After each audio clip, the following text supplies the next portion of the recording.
श्री बाळूमामांची ही कथा फक्त एकदा अत्यंत श्रद्धेने श्रवण केल्याने तुमच्यावर केलेली करणी, भूतबाधा, तुमच्यासाठी केलेली कोणतीही वाईट कृत्ये आणि तुमच्यावर जळणारे शत्रू हे सर्वजण शरण येऊन तुमच्या पायाशी रडत पडतील.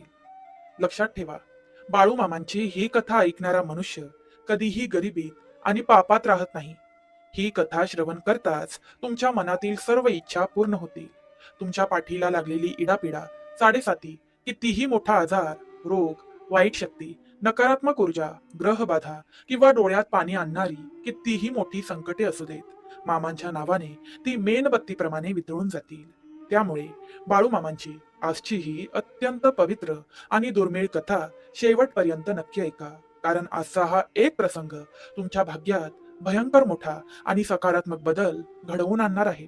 तसेच मामांचा हा अगाध कृपा आशीर्वाद प्राप्त करण्यासाठी ही कथा त्वरित कोणत्याही 3 भक्तांना नक्की शेअर करा. कारण बाळूमामाच्या नावानं चांग भलं लिहून आजची ही कथा नक्की लाईक करा. चला तर मग डोळे मिटून अनुभवूया मामांची ही अगाध लीला. काळ खूप जुना होता, जेव्हा माणसांची घरे मातीची असली तरी मने सोन्याची मानली जायची. पण याच जगात चांगल्या आणि वाईट प्रवृत्तीचा खेळही सनातन आहे.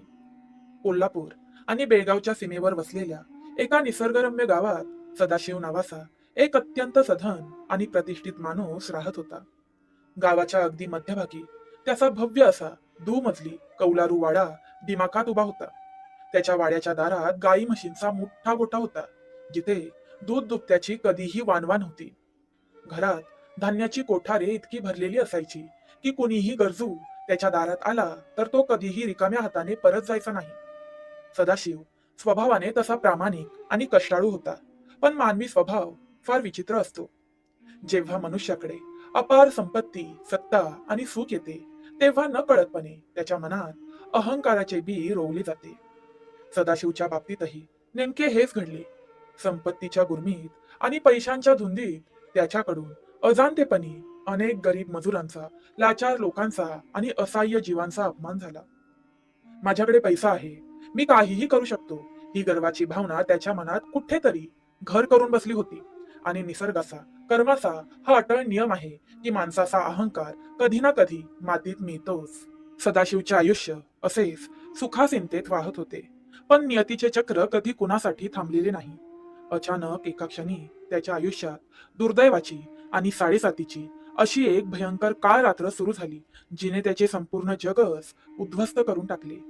ग्रहांची दशा फिरली आणि ज्यांना सदाशिवने स्वतःच्या जीवापाड जपले होते, ज्या चुलत भावांना आणि जीवलग मित्रांना त्याने स्वतःच्या पैशावर मोठे केले होते, जे सख्खे भाऊ ज्यांना सदाशिव आपल्या आई वडिलांप्रमाणे जीव लावत होता, तेच त्याचे सख्खे लोक त्याचे सर्वात मोठे छुपे शत्रू बनले. माणसाला बाहेरच्या शत्रूंशी लढता येते, पण जेव्हा आपलेच लोक पाठीत खंजीर खुपसतात, तेव्हा होणाऱ्या जखमा काळजाचा पार वेध घेतात. सदाशिवच्या बाबतीतही असाच विश्वासघात झाला. सुरुवातीला शेतात डौलाने उभी असलेली त्याची सोन्यासारखी पिके अज्ञातांनी एकाच रात्रीत पेटवून खाक केली होती. हा पहिला धक्का पचवतो न पचवतो तोच त्याच्या वर्षानुवर्षांच्या व्यापारात अचानक असा काही मोठा तोटा झाला की त्याचे सर्व गणितच कोलमडून पडले. ज्या माणसाच्या शब्दावर लाखो रुपयांचे व्यवहार चालायचे, तो सदाशिव आता संकटातून बाहेर पडण्यासाठी आपल्याच लोकांकडे मदतीची भीक मागू लागला. पण ज्यांनी त्याच्या अन्नावर स्वतःची घरे भरली होती, त्यांनीच त्याच्याकडे पाठ फिरवली. एवढेच नाही, तर त्या नातेवाईकांनी आणि मित्रांनी एकत्र येऊन त्याला खोट्या खटल्यांमध्ये आणि कर्जाच्या खाईत असे काही अडकवले की त्याची उरली सुरली जमीन आणि तो भव्य वाडाही त्यांच्या घशात गेला. काही महिन्यांच्या आतच नियतीने असा निर्दयी खेळ खेळला की कालपर्यंत भरल्या वाड्यात मखमली गादीवर झोपणारा सदाशिव आज अक्षरशः रस्त्यावर आला. ज्याच्या घरातून कधी काळी गरिबांना अन्नदान व्हायचे, त्या घरात आज अन्नाचा एक दानाही उरला नव्हता. गरिबीने त्याच्या उंबरठ्यावर असे काही थैमान घातले की सदाशिवला स्वतःच्या लहान मुलांसाठी दुसऱ्यांसमोर हात पसरण्याची वेळ आली. शत्रू फक्त त्याची संपत्ती हिरावून थांबले नाहीत, तर ते त्याला अमानुष मानसिक त्रास देऊ लागले. कालपर्यंत जे गावकरी सदाशिव समोर आदराने मान झुकवायचे, तेच आता त्याला रस्त्यावरून जाताना हसू लागले, टोमणे मारू लागले. त्याच्या गरिबीची, असहाय्यतेची खिल्ली उडवली जाऊ लागली. माणसाचा स्वाभिमान जेव्हा लोकांच्या पायाखाली तुडवला जातो, तेव्हा होणाऱ्या वेदना मृत्यूहूनही भयंकर असतात. सदाशिवातून पूर्णपणे तुटला होता. एके रात्री पावसाची रिमझिम सुरू होती आणि सदाशिव एका पडक्या गळक्या झोपडीत एका अंधाऱ्या कोपऱ्यात बसला होता. घरात खायला काहीच नसल्याने त्याची लहान मुले भुकेने व्याकुळ होऊन रडत रडत तशीच उपाशी झोपली होती. मुलांचे ते कोमजलेले चेहरे पाहून एका बापाचे काळीज कसे फाटत असेल याची कल्पनाही करवत नाही. गरिबी, कर्जाचा अक्राळ विक्राळ डोंगर, लोकांचे टोमणे आणि आपल्याच माणसांनी केलेला विश्वासघात या सर्व गोष्टींनी तो पार खचून गेला होता. त्याच्या डोळ्यातून अश्रूंच्या धारा न थांबता वाहत होत्या. आतल्या आत घुसमटणारा सदाशिव आकाशाकडे बघून हुंदके देत रडू लागला. देवा, अरे मी असे कोणते पाप केले होते की मला ही अशी भयंकर शिक्षा देतोयस? माझ्या मुलांना उपाशी मारण्यापेक्षा मला मरण का देत नाहीस? माझ्या पाठची ही पनवती साडेसाती कधी संपणार? त्या अंधाऱ्या रात्री सदाशिवला वाटलं होतं की हे त्याच्या दुःखाचे टोक आहे. गरिबी आणि शत्रूंचा त्रास यापेक्षा वाईट काहीच घडू शकत नाही. पण त्याला कुठे ठाऊक होतं की कर्माचा हा भयानक फेरा अजूनही संपलेला नव्हता. या गरिबीच्या आणि शत्रूंच्या त्रासाच्या पाठोपाठ एक अत्यंत भयानक, अदृश्य, काळजाचा थरकाप उडवणारे संकट त्याच्या उंबरठ्यावर दबा धरून बसले होते. ज्या संकटापुढे पैसा आणि वैद्यकीय उपचारही हात टेकतात, असे एक भयंकर वादळ त्याच्या कुटुंबाला गिळंकृत करण्यासाठी पुढे सरकत होते. प्रेमळ भक्तांनो, ही कथा तुमच्या मनावर थोडा जरी प्रभाव टाकत असेल तर कमेंट बॉक्समध्ये टाईप करा, बाळू मामा कृपा करा. त्या अंधाऱ्या आणि पावसाळी रात्रीनंतर सदाशिवच्या आयुष्यात खऱ्या अर्थाने नरक यातना सुरू झाल्या. गरिबी आणि उपासमारीने आधीच त्याचे कंबरडे मोडले होते, पण आता त्याच्या कुटुंबावर एका अशा संकटाने घाला घातला ज्यावर कुणाचेच नियंत्रण नव्हते. सदाशिवची एकुलती एक लाडकी लेक अचानक एका भयंकर आजाराने अंथरुणाला खेळली. सुरुवातीला वाटलं की हा एखादा साधा ताप असेल, पण जसे जसे दिवस पुढे सरकू लागले तसे तसे तिचे शरीर एका जिवंत सांगाड्यात बदलू लागले. तिचे डोळे खोल गेले, अंगात सतत एक विचित्र प्रकारची उष्णता जाणवू लागली आणि तिचे वागणे पूर्णपणे बदलून गेले. जी मुलगी कधी काळी वाड्यात हसत खेळत बागडायची, ती आता रात्र रात्र झोपत नव्हती. ती अंधारात एकटक बघून कोणाशी तरी विचित्र आवाजात बोलू लागली आणि अचानक घाबरून किंचाळू लागली. तिच्या त्या भयानक किंकाळ्यांनी सदाशिव आणि त्याच्या पत्नीच्या काळजाचे पाणी पाणी व्हायचे. घरातले वातावरण इतके जड आणि नकारात्मक झाले होते की तिथे क्षणभरही थांबणे असह्य होत होते. सदाशिवने पोटाला चिमटा काढून लोकांसमोर पुन्हा एकदा पदर पसरून काही पैसे गोळा केले आणि गावातील मोठ्या वैद्यांना बोलावून आणले. पण वैद्यांनी तिची नाडी तपासली आणि तेही भीतीने 2 पावले मागे सरकले. त्यांनी स्पष्ट सांगितलं, सदाशिव, हा कोणताही शारीरिक आजार नाही. या मुलीवर साक्षात मृत्यूची सावली आहे. ही कोणती तरी भयंकर वाईट शक्ती आहे, जिला आपण भूतबाधा किंवा अघोरी करणी म्हणतो. हे शब्द ऐकताच सदाशिवच्या पायाखालची जमीनच सरकली. त्याला समजून चुकलं होतं. ज्या शत्रूंनी आणि सख्या नातेवाईकांनी त्याची संपत्ती हिरावून घेतली, त्यांच्या मनातील द्वेष एवढ्यावरच थांबला नव्हता. सदाशिवच्या वंशाचा आणि अस्तित्वाचा पूर्णपणे समूळ नाश करण्यासाठी त्यांनी पैशाच्या जोरावर अघोरी आणि वाईट शक्तींचा प्रयोग त्याच्या घरावर केला होता. आता त्या गळक्या झोपडीत गरिबीसोबतच एका अत्यंत भयंकर नकारात्मक ऊर्जेचा वास होता. रात्रीच्या वेळी झोपडीच्या छतावर विचित्र आवाज यायचे. घरात अचानक उग्र वास पसरू लागायचा. सदाशिवची पत्नी भीतीने आणि मुलीच्या दुःखाने वेडीपिसी झाली होती. वैद्य आणि मांत्रिक भगत सगळे उपाय करून थकले. जो तो येऊन पैसे उकळायचा आणि हात टेकून निघून जायचा. आता या मुलीला कुणीही वाचवू शकत नाही, तिचे दिवस भरले आहेत, असे सर्वांनी सांगून टाकले. माणूस गरिबीशी 2 हात करू शकतो, पण जेव्हा आपल्या काळजाच्या तुकड्याला, पोटच्या गोळ्याला डोळ्यांसमोर तडफडून मरताना बघण्याची वेळ येते, तेव्हा तो पूर्णपणे तुटून जातो. सदाशिवची अवस्था एका जिवंत प्रेतासारखी झाली होती. शत्रूंनी त्याला सर्व बाजूंनी घेरले होते. ना खिशात पैसा, ना घरात अन्न, ना डोक्यावर छप्पर. त्यात आता लेक मृत्यूच्या दारात शेवटच्या घटका मोजत होती. वाईट शक्तींनी त्याच्या घराभोवती असा काही विळखा घातला होता की आशेचा एकही किरण उरला नव्हता. सदाशिवने ठरवले की आता यापुढे हा अमानुष छळ सहन करण्यापेक्षा कुटुंबासह स्वतःचे जीवन संपवून टाकलेले बरे. दुःखाच्या या महासागरातून बाहेर पडण्याचा दुसरा कोणताही मार्ग त्याला दिसत नव्हता. अत्यंत निराश मनाने, शून्यात हरवलेल्या नजरेने तो मृत्यूला जवळ करण्याच्या अगदी शेवटच्या टप्प्यात होता. पण म्हणतात ना, जेव्हा जगाचे सगळे दरवाजे बंद होतात तेव्हा ईश्वर असा एक दरवाजा उघडतोच. सदाशिव मृत्यूच्या दारात उभा असतानाच अचानक कुठून तरी एक आशेचा किरण चालून आला आणि त्याच्या कानावर एक असा शब्द पडला ज्याने त्याचे आणि त्याच्या कुटुंबाचे संपूर्ण भविष्यच बदलून टाकले. त्या भयानक पावसाळी रात्री जेव्हा मृत्यूशिवाय दुसरा कोणताही मार्ग उरला नव्हता तेव्हा सदाशिवने एक दोरी घेतली आणि तो गळफास लावून आपल्या कुटुंबासह हे जीवन संपवण्याच्या तयारीत होता. झोपडीत मिट्ट काळोख होता. फक्त बाहेर चमकणाऱ्या विजांच्या प्रकाशात मृत्यूच्या दाढेत असलेली त्याची लाडकी लेक आणि भीतीने गोठलेली त्याची पत्नी दिसत होती.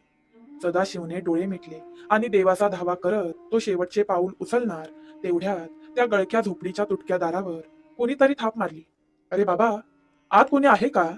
बाहेर खूप पाऊस पडतोय. रातच्याला थोडा आसरा मिळेल का? असा एक आश्वासक आणि खणखणीत आवाज बाहेरून आला.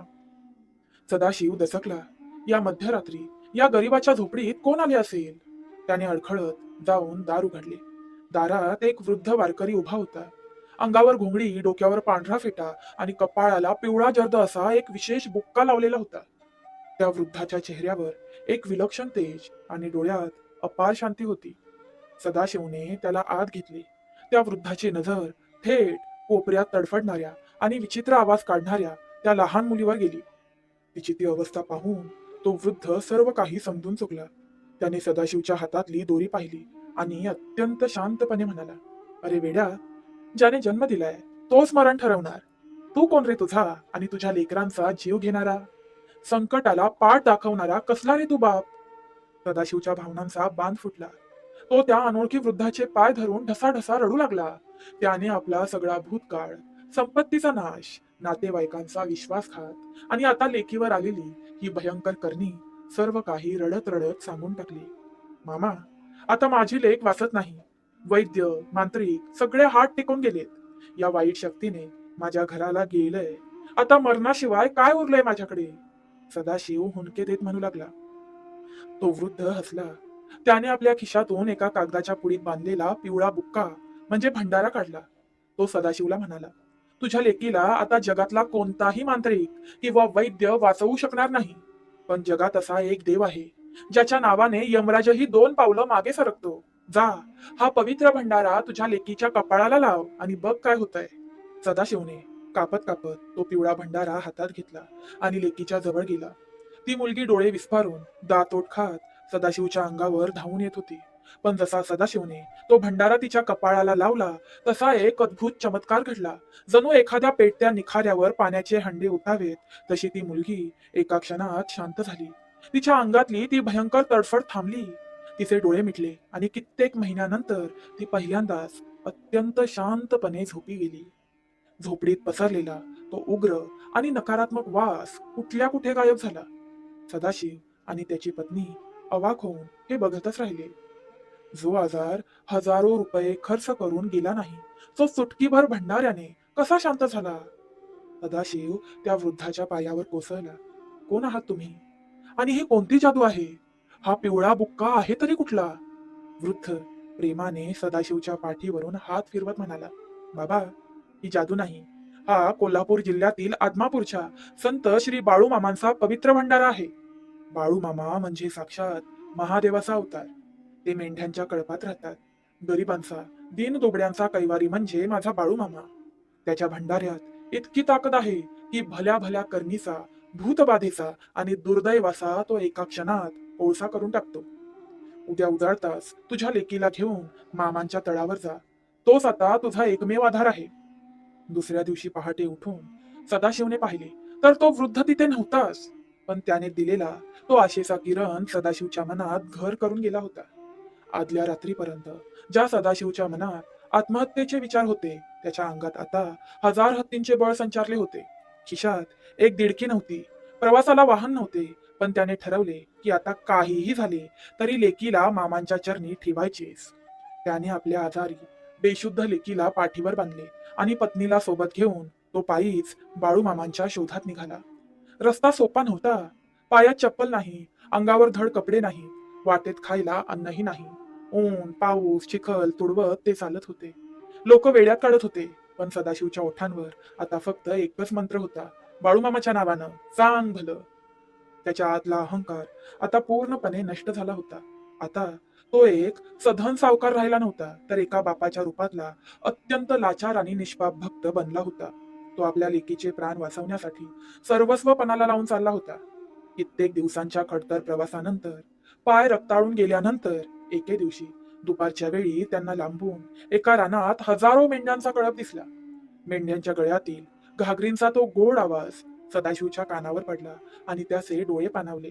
समोर एका वडाच्या झाडाखाली अंगावर घोंगडी घेऊन, हातात काठी धरून एक तेजस्वी मूर्ती बसली होती. ते साक्षात संत बाळूमामा होते. सदाशिव पाठीवर लेकीला घेऊन धावतच तिथे पोहोचला आणि मामांच्या चरणांवर कोसळला. तो काहीच बोलू शकत नव्हता, फक्त ढसाढसा रडत होता. आता मामा काय म्हणतील? ज्या सदाशिवने भूतकाळात पैशाच्या गुरमीत गरिबांचा अपमान केला होता, त्या पापांचा हिशोब मामा कसे करतील? आणि मृत्यूच्या दारात असलेली त्याची लेक बाळू मामा कशी वाचवतील? प्रेमळ भक्तांनो, शेवटपर्यंत ही कथा ऐकत राहा. हे पुढचे क्षण सदाशिवच्या आयुष्याला एक अशी कलाटणी देणार होते, जी आजपर्यंत कुणीही पाहिली नव्हती.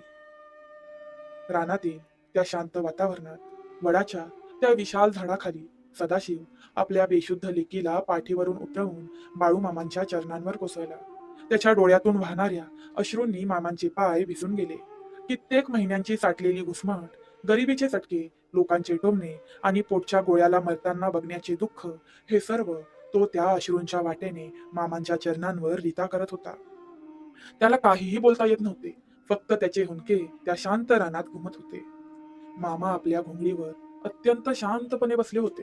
त्यांच्या चेहऱ्यावर सूर्यासारखे तेज होते आणि डोळ्यात संपूर्ण जगाची माया सामावलेली होती.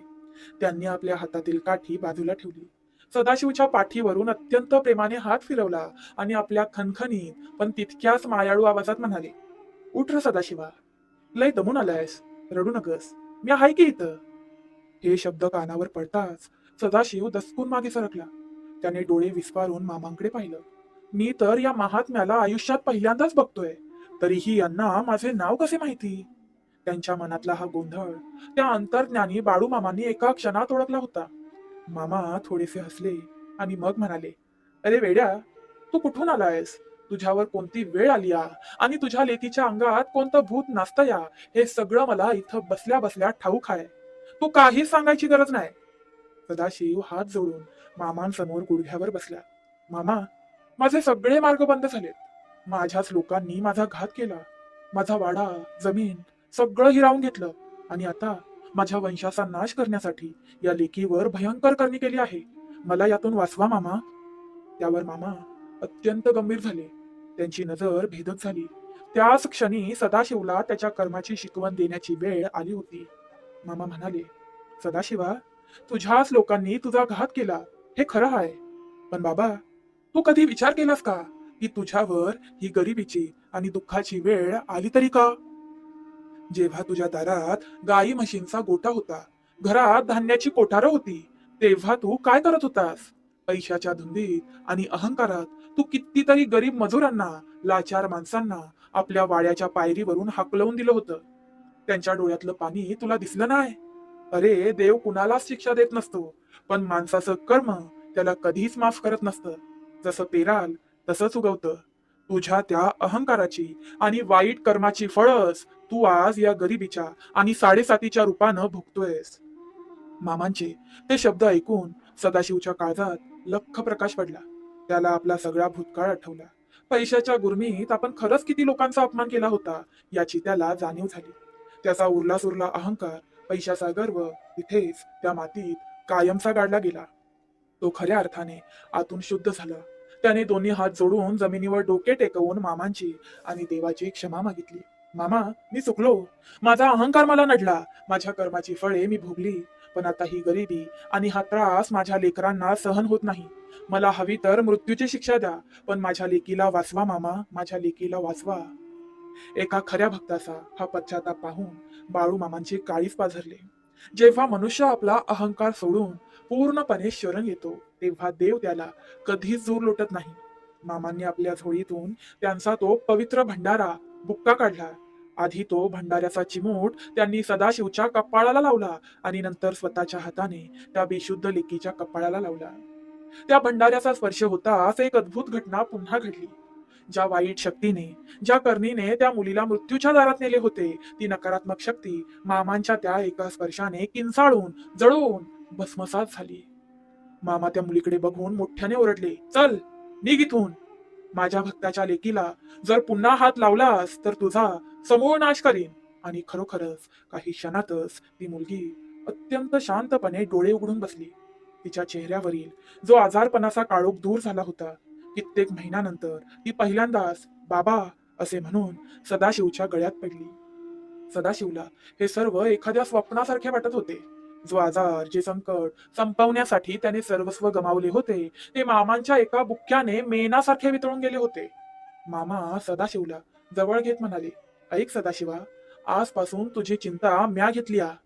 तुझ्या पाठीची साडेसाती, गरिबी, तुझा आजार म्या माझ्या भंडाऱ्यात जाळून टाकला या. घाबरू नकोस, मी हाय र तुझ्या पाठीशी. मामांचे हे अमृततुल्य शब्द ऐकताच सदाशिवच्या मनातील राहिलेली थोडीफार चिंता, भीती, नैराश्य कुठल्या कुठे पळून गेले. त्याच्या अंगात एक वेगळीच ऊर्जा निर्माण झाली. त्याला आता शत्रूंची, गरिबीची कसलीच भीती वाटत नव्हती. कारण आता खुद्द साक्षात महादेवाचा अवतार असलेल्या बाळूमामांचा हात त्याच्या डोक्यावर होता. त्याचे मन इतके शांत झाले, जसे एखाद्या भयानक वादानंतर समुद्राच्या लाटा शांत होतात. पण कर्माचा हिशोब अजून पूर्ण व्हायचा होता. सदाशिवला त्याची संपत्ती आणि मान सन्मान परत मिळवायचा होता. मामांनी त्याला घरी पाठवले नाही, तर ते त्याला म्हणाले, आता इथून पुढं काही दिवस तू इथंच माझ्या तळावर राहायचं, माझ्या मेंढ्यांची सेवा करायची आणि इथे येणाऱ्या गरिबांना जेवण वाढायचं. प्रेमळ भक्तांनो, तुम्हाला देखील बाळू मामांचा असा आशीर्वाद हवा असेल तर कमेंट बॉक्समध्ये टाईप करा, बाळू मामा मला आशीर्वाद द्या, तथास्तु. आदमापूरच्या त्या पवित्र मातीत आणि बाळू मामांच्या त्या मेंढ्यांच्या तळावर आता सदाशिवच्या आयुष्याचा एक नवा अध्याय सुरू झाला होता. तो माणूस कालपर्यंत भव्य वाड्यात नोकर चाकरांच्या गराड्यात राहत होता. तो आता उघड्या आकाशाखाली रानातल्या मातीत झोपू लागला. पण आश्चर्याची गोष्ट म्हणजे वाड्यातल्या त्या मखमली गादीवर जी शांत झोप कधीच लागली नव्हती, ती आता या उघड्या मातीत आणि मामांच्या सानिध्यात सदाशिवला लागू लागली होती. गरिबी होती, अंगावर धड कपडेही नव्हते, पण मनावरचा संकटांचा आणि चिंतेचा जो डोंगर होता, तो मामांच्या एका आश्वासनाने पार कोसळून पडला होता. त्याची लेक आता पूर्णपणे बरी झाली होती. जी लेक मृत्यूच्या दारात तडफडत होती, ती आता हसत खेळत तळावरच्या मेंढ्यांच्या पिल्लांसोबत बागडत होती. हे दृश्य पाहून सदाशिव आणि त्याच्या पत्नीच्या डोळ्यातून कृतज्ञतेचे अश्रू वाहत असत. मामांनी सदाशिवला तळावरची कामे वाटून दिली होती. भल्या पहाटे उठून मेंढ्यांचा तळ झाडून काढणे, मेंढ्यांचे लेंडी, खत, शेण गोळा करणे, लाकडे फोडून चूल पेटवणे आणि तळावर दर्शनासाठी येणाऱ्या हजारो गरीब भाविकांसाठी भाकरी आणि आमटीचे जेवण बनवून त्यांना स्वतःच्या हाताने वाढणे, हा सदाशिवचा दिनक्रम बनला होता. सुरुवातीचे काही दिवस सदाशिवला हे थोडे जडच गेले. वाड्यात ज्या हातांनी गरिबांना हकलवून दिले होते, त्याच हातांनी आता त्यांच्या उष्ट्या पत्रावळ्या काढण्याची वेळ आली होती. पण जसा जसा तो हे काम करू लागला, तस तसा त्याच्या आतला उरला सुरला सावकारी अहंकार गळून पडू लागला. एके दिवशी भर दुपारी रखरखत्या उन्हात सदाशिव तळावरच्या एका गरीब म्हाताऱ्या बाबांचे, वारकऱ्यांचे पाय चेपत बसला होता. लांबून बाळूमामा हे सर्व अत्यंत कौतुकाने बघत होते. मामांनी सदाशिवला हाक मारली, सदाशिवा, इकडे ये रे बाबा. सदाशिव धावत जाऊन मामांच्या पायाजवळ बसला. मामांनी अत्यंत प्रेमाने त्याला आपल्या जवळ घेतले आणि म्हणाले, कसं वाटतंय रे आता? वाड्यातली ती श्रीमंती बरी होती की इथं रानातली ही गरिबी? सदाशिवचे डोळे भरून आले. त्याने हात जोडले आणि तो म्हणाला, मामा, ती श्रीमंती म्हणजे एक भ्रम होता, ज्याने मला फक्त अहंकार आणि दुःख दिलं. खरी शांती तर मला या मेंढ्यांच्या तळावर आणि तुमच्या चरणांशी मिळाली आहे. आता मला तो वाडा, तो पैसा नको. मला फक्त जन्मभर तुमची ही सेवा करू द्या. त्यावर बाळूमामा खळखळून हसले. त्यांची नजर पुन्हा एकदा भेदक झाली आणि त्यांनी सदाशिवला त्याच्या जीवनातला मोठा कर्माचा सिद्धांत समजावून सांगायला सुरुवात केली. मामा म्हणाले, बा सदाशिवा, निसर्गाचा आणि देवाचा एकच नियम आहे. जगात देव कुणालाच शिक्षा देत नाही. माणसाला त्याचं कर्मच मारतं आणि कर्मच तारतं. मागच्या काही वर्षात तू पैशाच्या धुंदीत जे वाईट कर्म केलं होतंस, लोकांचे तळतळाट घेतले होतेस, त्याची फळं तुला भोगावीच लागणार होती. गरिबी आणि साडेसातीच्या रूपानं ती फळं तू भोगलीस. पण आता तू जे करतोयस ते तुझं सांगोलपणाचं कर्म आहे. या मुक्या मेंढ्यांची तुझी निस्वार्थ सेवा करतोयस. इथे येणाऱ्या भुकेल्या आणि गरिबांना जो अन्नाचा घास भरवतोयस, या चांगल्या कर्माची ताकद इतकी मोठी आहे की यानं तुझी सगळी पापे जळून खाक झाली आहेत. तुझा अहंकार संपला, म्हणजे तुझं वाईट प्रारब्धही संपलं बघ. मामांचे ते शब्द ऐकून सदाशिवच्या अंगावर अक्षरशः शहारे आले. त्याला समजून चुकलं, आपण देवाला कितीही नवस केले, कितीही रडलो, तरी आपले कर्म आपल्यालाच फेडावे लागतात. पण जर बाळू मामांसारख्या संतांचा हात डोक्यावर असेल तर ते दुःख सहन करण्याची ताकद मिळते आणि सेवा केल्याने आपले कर्म सुधारते. सदाशिव खऱ्या अर्थाने आतून शुद्ध झाला होता. त्याचे मन आता स्फटिकासारखे नितळ झाले होते. पण कथा इथेच संपत नव्हती. बाळूमामा हे न्यायाचे देव आहेत. त्यांनी सदाशिवला त्याच्या वाईट कर्माची फळे भोगायला लावली आणि सेवेतून त्याला शुद्ध केले. पण ज्या लोकांनी, ज्या नातेवाईकांनी आणि मित्रांनी सदाशिवच्या चांगुलपणाचा गैरफायदा घेऊन त्याला फसवले होते, त्याची संपत्ती बळकावली होती आणि त्याच्या निष्पाप लेकीवर अघोरी करणी केली होती, त्यांच्या वाईट कर्माचा घडा आता पूर्णपणे भरला होता. इकडे तळावर सदाशिवचे चांगले कर्म वाढतच होते आणि तिकडे गावात सदाशिवच्या त्या शत्रूंवर त्यांच्या स्वतःच्याच वाईट कर्मांचे वादळ घोंगावू लागले होते. निसर्गाचा न्याय आता सुरू होणार होता. बाळूमामांचा चमत्कार आता एका भयंकर आणि अक्राळ विक्राळ रूपात त्या शत्रूंसमोर उभा राहणार होता, ज्याची त्यांनी स्वप्नातही कल्पना केली नव्हती. इकडे आदमापूरच्या तळावर सदाशिव आपले सर्वस्व विसरून बाळूमामांच्या मेंढ्यांची आणि गोरगरिबांची सेवा करून आपले जीवन कृतार्थ करत होता. ज्याचे मन आता गंगेच्या पाण्यासारखे निर्मळ झाले होते. पण तिकडे त्याच्या गावात कर्माचे आणि निसर्गाचे एक अत्यंत भयंकर चक्र उलटे फिरू लागले होते. नियतीचा फासा आता पलटला होता.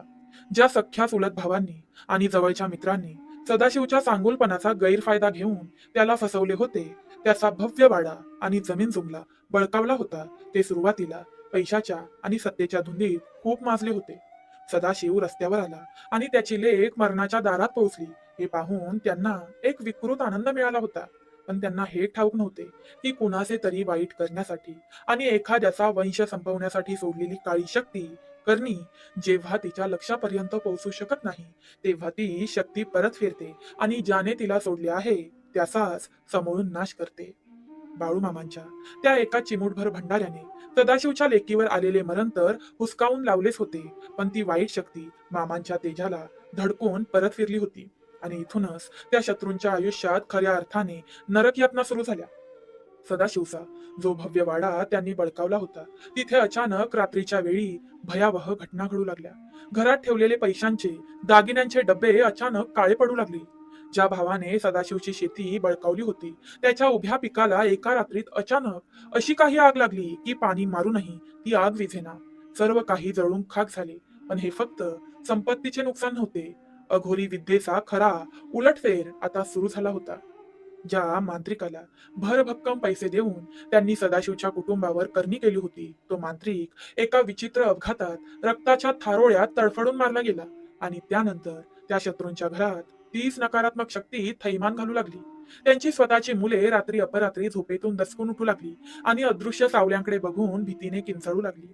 त्यांच्या घरातील कर्त्या पुरुषांना असा काही भयंकर आजार जडला की त्यांचे शरीर अंथरुणाला खेळले. वैद्य आले, कित्येक मोठी लोक आली, पण कुणालाच आजार समजेना.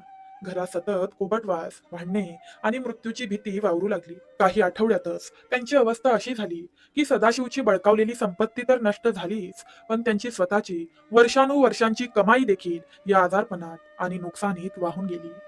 ज्या गावकऱ्यांसमोर ते ताठ मानेने चालायचे तेच गावकरी आता त्यांच्याकडे बघून म्हणू लागले, पाप लागलं यांना. सदाशिव सारख्या चांगल्या माणसाला फसवून त्यांनी घर भरलं, आता देव यांचा हिशोब करतोय. अखेर भीतीने आणि त्रासाने पार खसून गेलेल्या त्या नातेवाईकांनी एका जाणत्या वयोवृद्ध भक्ताला बोलावले. त्या भक्ताने त्यांच्या वाड्यात पाऊल ठेवताच डोळ्यांना हात लावला आणि तो संतापाने म्हणाला, अरे मूर्खांनो, तुम्ही ज्या सदाशिवला संपवायला निघाला होतात, त्याचा हात आता साक्षात शिवाचा अवतार असलेल्या संत बाळूमामांनी धरला आहे. मामांच्या भंडाऱ्याला आणि त्यांच्या तपोबलाला धडकून तुमची करणी तुमच्यावरच उलटली आहे. आता तुमचा काळ जवळ आलाय. या जगातला कोणताही मांत्रिक किंवा पैसा तुम्हाला वाचवू शकत नाही. जर स्वतःचा आणि लेकरा बाळांचा जीव वाचवायचा असेल तर तुमचा हा खोटा अहंकार सोडा आणि जा. त्या बाळूमामांच्या आणि सदाशिवच्या पायावर डोकं ठेवा. त्यांनी माफ केलं तरच तुम्ही वाचाल, अन्यथा तुमचा निर्वंश होईल. हे शब्द ऐकताच त्या विश्वासघातकी नातेवाईकांच्या पायाखालची जमीनच सरकली. मृत्यूचे भय माणसाचा सगळा माज उतरवते. आपला जीव वाचवण्यासाठी आणि कर्माच्या या भयंकर शिक्षेतून सुटण्यासाठी ते सर्व शत्रू रडत रडत उरली सुरली संपत्ती सोडून आदमापूरच्या दिशेने धावत सुटले. प्रवासात त्यांना ना तहान लागत होती ना भूक. डोळ्यांसमोर फक्त बाळूमामांचे ते रौद्र रूप आणि मृत्यूची भीती नाचत होती. जेव्हा ते आदमापूरच्या मेंढ्यांच्या तळावर पोहोचले तेव्हा भर दुपारची वेळ होती. त्यांनी लांबूनच एक दृश्य पाहिलं आणि त्यांच्या डोळ्यांवर त्यांचाच विश्वास बसेना. ज्या सदाशिवला त्यांनी भिकारी बनवून घराबाहेर काढले होते, तो सदाशिव अतिशय शांत, समाधानी आणि तेजपुंज चेहऱ्याने तिथे आलेल्या हजारो भाविकांना प्रेमाने भाकरी वाढत होता. आणि त्यांच्यापासून काही अंतरावर एका मोठ्या दगडावर साक्षात संत बाळूमामा बसले होते. त्यांच्या चेहऱ्यावर एक गूढ सत्य होते. जणू हे लोक येणार आहेत हे त्यांना आधीपासूनच ठाऊक होते. ते सर्व नातेवाईक पळतच पुढे आले आणि थेट सदाशिवच्या पायावर कोसळले. त्यांनी सदाशिवचे पाय घट्ट धरले आणि ते ढसाढसा रडत म्हणू लागले, सदाशिव, आम्हाला माफ कर दादा. आम्ही पैशासाठी आंधळे झालो होतो. तुझ्यावर आम्ही जे पाप केलं त्याची फळं आम्ही भोगतोय. आमची पोरं मरणाच्या दारात आहेत. आम्हाला वाचव. या मामांना सांगून आम्हाला वाचव. आमची सुटका कर. सदाशिव अवाक होऊन त्यांच्याकडे बघतच राहिला. जे लोक कालपर्यंत त्याचा जीव घ्यायला उठले होते ते आज त्याच्या पायावर पडून भीक मागत होते. मामा आपल्या जागेवरून उठले. हातात काठी घेऊन त्यांच्या दिशेने चालू लागले. मामांचे डोळे लाल भडक झाले होते. संतापाने त्यांचे संपूर्ण शरीर थरथर कापत होते. आता बाळू मामा या दृष्ट प्रवृत्तीचा कसा न्याय करणार? ते त्यांना माफ करणार की कर्माची अजून भयंकर शिक्षा देणार? भक्तांनो, ही कथा शेवटपर्यंत ऐकत राहा. बघा, तुमच्याही रडक्या भाग्यात सुखाचा चमत्कार झाल्याशिवाय राहणार नाही. आदमापूरच्या त्या पवित्र तळावर एक अभूतपूर्व आणि अंगावर काटा आणणारा प्रसंग घडत होता. ज्या सख्या चुलत भावांनी आणि मित्रांनी सदाशिवला रस्त्यावर आणले होते, त्याच्या लेकीवर करणी केली होती, तेच लोक आज मृत्यूच्या भीतीने सदाशिवच्या पायावर डोके टेकून ढसाढसा रडत होते. समोरून साक्षात संत बाळूमामा हातात काठी घेऊन त्यांच्या दिशेने येत होते. मामांचे डोळे संतापाने लाल भडक झाले होते. त्यांच्या चेहऱ्यावर एक असे रौद्र तेज होते जे पाहून त्या गुन्हेगार नातेवाईकांच्या काळजाचे पाणी पाणी झाले. ते थरथर कापत जमिनीवरच पडून राहिले. मामा त्यांच्या जवळ येऊन उभे राहिले आणि एका खणखणीत कडकडणाऱ्या आवाजात कडाडले, अरे निछांनो, पैशाची हाव तुम्हाला इतकी सुटली की तुम्ही एका निष्पाप लेकराचा जीव घ्यायला उठलात. तुमच्या सख्या भावाला तुम्ही भिकारी केलं आणि वरून त्याच्याच जीवावर उठलात. अरे, ज्याच्या पाठीवर या बाळूचा हात आहे त्याचा केस बी कुणी वाकडा करू शकत नाही, हे तुम्हाला ठाऊक नव्हतं का? जा, आता तुम्हाला कुणीच वाचवू शकत नाही. तुम्ही जे पाप पेरलंय तेच आता तुम्हाला खाणार. मामांचे ते शापवाणीसारखे शब्द ऐकून त्या नातेवाईकांनी हंबरडा फोडला. मामा, आम्ही चुकलो. आम्हाला पैशाचा माज आला होता, पण आता आमची लेकरं मरणाच्या दारात आहेत. आमचा वंश बुडेल हो मामा, दया करा. ते अक्षरशः मातीत लोळू लागले. पण मामा शांत होणार नव्हते. कर्माची शिक्षा त्यांना मिळणे गरजेचे होते. पण नेमक्या याच क्षणी एक असा चमत्कार घडला ज्याने बाळूमामांचेही डोळे पाणवले. जो सदाशिव कालपर्यंत या शत्रूंमुळे नरक यातना भोगत होता, ज्याच्या डोळ्यांसमोर त्याची लेक तडफडत होती, तो सदाशिव अचानक पुढे आला. त्याने मामांचे दोन्ही पाय घट्ट पकडले आणि तो म्हणाला, मामा, यांना माफ करा.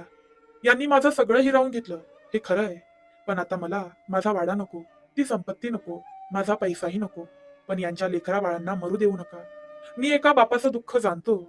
माझ्या लेकीला जेव्हा वेदना होत होत्या तेव्हा मी जसा तडफडलो तसं यांना तडफडू देऊ नका. यांनी वाईट कर्म केलं, पण तुम्ही तर दयेचा सागर आहात ना. यांना जीवनदान द्या मामा. सदाशिवचे ते शब्द ऐकून संपूर्ण तळावर शांतता पसरली. ज्या माणसाने आपला सर्वनाश करणाऱ्या शत्रूंनाही माफ केले, त्याच्या आतला अहंकार आणि राग कायमचा संपला होता. सदाशिव खऱ्या अर्थाने सोन्यासारखा शुद्ध झाला होता. बाळूमामांच्या चेहऱ्यावरील तो संताप एका क्षणात मावळला होता आणि त्यांच्या ओठांवर एक अत्यंत गोड वात्सल्याचे हास्य उमलले होते. मामांनी सदाशिवला खांद्याला धरून उठवले आणि त्याला छातीशी लावले. सदाशिवा, तू जिंकलास रा बाबा. मामा अत्यंत प्रेमाने म्हणाले. ज्या माणसाच्या मनात शत्रूसाठी पण दया निर्माण होते तिथं साक्षात देव वास करतो. आज तुझी परीक्षा संपली बघ. मग मामा त्या थरथरणाऱ्या शत्रूंकडे वळले. त्यांच्या आवाजात आता राग नव्हता, तर एका बापाची समज होती. ऐका रे बाबांनो, सदाशिवाच्या या पुण्याईवर आज तुम्हाला जीवनदान देतोय. पण लक्षात ठेवा, इथून पुढं जर कधी कुणा गरीबाला नाडलं कुणाचं वाईट चिंतलं तर हा बाळू मामा तुम्हाला सोडणार नाही. मामांनी आपल्या झोळीतून पवित्र भंडारा काढला आणि तो त्या शत्रूंच्या कपाळाला लावला. भंडाऱ्याचा स्पर्श होताच त्यांच्या पाठीमागे लागलेली ती वाईट शक्ती, ते आजार, मृत्यूची सावली कायमची नष्ट झाली. पण निसर्गाचा न्याय असा होता की ज्यांनी कमावलेला काळा पैसा आणि बेमानीची संपत्ती मात्र जळून खाक झाली होती, ते आता सामान्य जीवन जगणार होते. बाळू मामांनी त्या शत्रूंचा नाश केला नाही, तर त्यांच्या मनातील शत्रुत्व आणि दृष्ट प्रवृत्तीचा कायमचा नाश केला होता. ते लोक कृतज्ञतेने बाळू मामांच्या आणि सदाशिवच्या पाया पडून कायमचे बदलून तिथून निघून गेले. आता मामांनी सदाशिवला आपल्या जवळ बोलावले. त्याच्या पाठीवरील साडेसाती संपली होती, पण गरिबी अजूनही त्याच्या उंबरठ्यावर होती. मामांनी त्याला आपल्या घोंगडीवर बसवले आणि आपल्या झोळीतून मुठभर भंडारा आणि 5 कवड्या काढल्या. ते सदाशिवच्या हातात देत मामा म्हणाले, सदाशिवा, हा भंडारा आणि या कवड्या घेऊन आता तुझ्या घरी जा. हे तुझ्या त्या गळक्या झोपडीतल्या रिकाम्या डब्यात ठेवून दे. बाबा, तू इथं माझी लई सेवा केलीस. आजपासून तुझी गरिबी म्या माझ्या झोळीत बांधून ठेवली आ. जा, आजपासून तुझ्या घरात लक्ष्मी स्वतः पाणी भरेल. तुझ्या घरात कधीच अन्नाची आणि पैशाची ददात पडणार नाही, हा माझा तुला शब्द आहे. पण श्रीमंती आली तरी हा चांगुलपणा आणि गरिबांची सेवा कधी बी सोडू नकोस. सदाशिवचे डोळे भरून आले. त्याने मामांच्या चरणांवर डोके ठेवले आणि जड अंतकरणाने पण एका नव्या आशेने तो आपल्या झोपडीकडे निघाला. जेव्हा तो घरी पोहोचला आणि मामांनी सांगितल्याप्रमाणे त्याने तो भंडारा आणि कवड्या घरातल्या रिकाम्या डब्यात ठेवल्या, तेव्हा एक अद्भुत चमत्कार घडला. काही दिवसातच सदाशिवला त्याचा जुना अडकलेला पैसा अचानक परत मिळाला. ज्या लोकांनी त्याच्याकडे पाठ फिरवली होती ते स्वतःहून त्याला मदत करायला पुढे आले. त्याचा थांबलेला व्यापार पुन्हा असा काही जोमाने सुरू झाला की काही महिन्यातच तो गळक्या झोपडीतून पुन्हा एकदा एका नव्या सुंदर घरात राहायला गेला. पण यावेळी त्या घरात पैशाचा अहंकार नव्हता, तर बाळूमामांच्या नावाची अखंड भक्ती, गरिबांसाठी अन्नछत्र आणि अपार शांतता होती. त्याची लेक आता पूर्णपणे ठणठणीत झाली होती आणि घरात पुन्हा एकदा हसू फुलले होते. सदाशिवच्या आयुष्यातील ती भयंकर साडेसाती, ती गरिबी, ते आजारपण आणि शत्रूंचे ते जाळे, हे सर्व काही बाळूमामांच्या केवळ एका भंडाऱ्याने मेणबत्तीसारखे वितळून गेले होते. पण या अद्भुत आणि हृदयस्पर्शी कथेचा शेवट इथेच होत नाही. या सर्व घटनांमधून आजच्या काळात म्हणजे तुमच्या आमच्या या धावपळीच्या जीवनात आपल्याला कोणता बोध घ्यायचा आहे? बाळूमामांचा हा भंडारा आजच्या युगातील आपले दुःख कसे दूर करू शकतो? सदाशिवच्या आयुष्यात आलेले ते भयंकर वादळ आता कायमचं शांत झालं होतं. बाळूमामांच्या कृपेने त्याला फक्त त्याची गेलेली संपत्तीच परत मिळाली नव्हती, तर त्याला जीवनाचे सर्वात मोठे आणि खरे सत्य गवसले होते. उर्वरित आयुष्य सदाशिवने अत्यंत साधेपणाने, निस्वार्थ भावाने आणि बाळूमामांच्या अखंड भक्तीने व्यतीत केले. जोपर्यंत त्याच्या अंगात प्राण होते तोपर्यंत त्याच्या घरून कुणीही भुकेला परत गेला नाही. पण ही कथा ऐकणाऱ्या आणि वाचणाऱ्या माझ्या भावांनो आणि बहिणींनो, ही कथा फक्त जुन्या काळातील एका सदाशिवची नाही. जर आपण अंतर्मुख होऊन विचार केला तर आजच्या या 21व्या शतकात या धावपळीच्या, तणावग्रस्त आणि स्पर्धेच्या युगात आपल्यापैकी प्रत्येक जण कुठेतरी एक सदाशिवच आहे. आज परिस्थिती बदलली आहे, पण संकटे तीच आहेत. आज आपल्याकडे सिमेंटची मोठी घरे आहेत, पण घरात पूर्वीसारखी शांतता नाही. आज खिशात पैसा आहे, पण रात्रीची शांत झोप हरवली आहे. आजच्या काळात शत्रू तलवार घेऊन येत नाही, तर ते आपल्या जवळचे लोक, आपले नातेवाईक किंवा व्यवसायातील स्पर्धक असतात, जे गोड बोलून पाठीत खंजीर खुपसतात. आजची भूतबाधा, वाईट शक्ती म्हणजे केवळ अंगात येणे नाही, तर आजची सर्वात भयंकर वाईट शक्ती म्हणजे नैराश्य, डिप्रेशन, सतत वाटणारी अनामिक भीती, तणाव आणि मनातील नकारात्मक विचार. आज माणूस आजाराने जितका मरत नाही, त्यापेक्षा जास्त तो चिंतेने आणि भीतीने खसून जातोय. थोडं जरी दुःख आलं, एखादं अपयश किंवा साडेसाती सुरू झाली की आजच्या युगातील माणूस लगेच हार मानतो, रडत बसतो. अशा या आजच्या भरकटलेल्या आणि दुःखी जगासाठी संत श्री बाळूमामांचे हे चरित्र आणि त्यांची ही कथा एक संजीवनी आहे. या कथेतून मामा आपल्याला जगण्याचे 3 अत्यंत महत्वाचे संदेश देतात. कर्म आणि अहंकाराचा त्याग. माणसाला कधीच देव शिक्षा देत नाही किंवा देव कुणाचेच वाईट करत नाही. माणसाला त्याचे कर्म तारते आणि त्याचे कर्मच त्याला मारते. आज आपण पैशाच्या, पदाच्या किंवा रूपाच्या अहंकारात जे चुकीचे वागतो त्याची फळे आपल्याला भोगावी लागतात. मामा सांगतात, अहंकार सोडा, मी करतोय हा खोटा अभिमान सोडा, चांगलं कर्म करा, कुणाचंही वाईट चिंतू नका. तुम्ही चांगलं पेरलं तर तुमच्या आयुष्यात गरिबी दुःख कधीच टिकणार नाही. सेवा आणि अन्नदानाचे महत्व. आजच्या काळात आपण देवाला लाखो रुपयांच्या देणग्या देतो, पण खऱ्या अर्थाने मुक्या प्राण्यांवर आणि गरिबांवर प्रेम करायला विसरतो. मामांचा संदेश आहे की मुक्या प्राण्यांची सेवा करा, भुकेल्यांना अन्नाचा घास द्या. तुम्ही केलेले हे चांगले कर्म एखाद्या अभेद्य ढालीसारखे तुमच्या कुटुंबाचे रक्षण करेल. जगातली कोणतीही वाईट शक्ती किंवा करणी या सेवेच्या पुण्याईला हरवू शकत नाही. भंडाऱ्याची आणि श्रद्धेची ताकद. बाळूमामांचा पवित्र भंडारा हा केवळ एक पिवळा बुक्का नाही, तर तो साक्षात महादेवांचा आशीर्वाद आहे. आजच्या काळात जेव्हा दवाखाने, पैसा, सगळी ताकद कमी पडते, तेव्हा हा भंडारा मनुष्याला तारतो. तो आदमापुरात बाळूमामांच्या मंदिरात मिळतो. पण हा भंडारा तेव्हाच काम करतो जेव्हा तुमच्या मनात मामांवर 100% श्रद्धा असते. भक्तांनो, आजपासून तुमच्या मनातील सर्व भीती काढून टाका. तुमच्या आयुष्यात कितीही मोठी साडेसाती असू दे, गरिबीने तुम्हाला कितीही गांजलेले असू दे, तुमच्या शत्रूंनी तुम्हाला कितीही त्रास दिलेला असू दे, किंवा तुमच्या घरात आजारपण नकारात्मकतेने कितीही थैमान घातलेले असू दे, आता घाबरू नका. जेव्हा जेव्हा तुम्हाला वाटेल की तुम्ही एकटे पडला आहात, सर्व रस्ते बंद झाले आहेत आणि अंधार दाटून आला आहे, तेव्हा फक्त 2 मिनिटे शांत बसा, डोळे मिटा. आदमापूरच्या त्या पवित्र मातीचे आणि घोंगडीवर बसलेल्या ते तेजस्वी बाळूमामांचे स्मरण करा.